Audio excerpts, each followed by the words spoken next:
Revanth Reddy sir అంటుండ ఇంకొక రేవంత్ రెడ్డి సారా ఎవరికా sir ఒక్కసారి రమ్మని చెప్పు. ఆనాటి రోజులు తీసుకొస్తా అని చెప్పిండు. ఎవరికి ముఖ్యమంత్రి 3 ఫీట్లు ఉన్నాడనే ఆయన ముఖ్యమంత్రి అన్నాడంటే సిగ్గు చెట్టు ఉన్నది. కావాలని ఓటేసుకొని చెప్పుకొని అనుకోవాల్సి వస్తుంది. మాకు కాంగ్రెస్ పార్టీ కార్యకర్తనే ఇలా సర్పంచ్ కావాలనో ఎంపీటీసీ కావాలనో కోరిక ఉండే మాకు.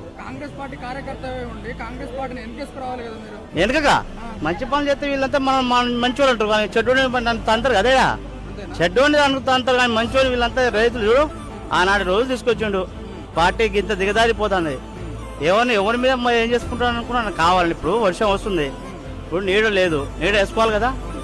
ఊరియా బస్తా లాభాన్ని తెలుసు, ముందుగానే మెలుకోవాలి కదా. పాపం కేసీఆర్ సార్ని అబద్ధం ఆడొద్దు. ఆయన ఈ యూరియా బస్తాలు ఏ షాప్లో పోయినా దొరికేటి, ఇవాళ దొరుకుతున్నాయి చూడు. ఫోన్ అగో ఇప్పుడు అతను నేను నేర్పినా అన్నా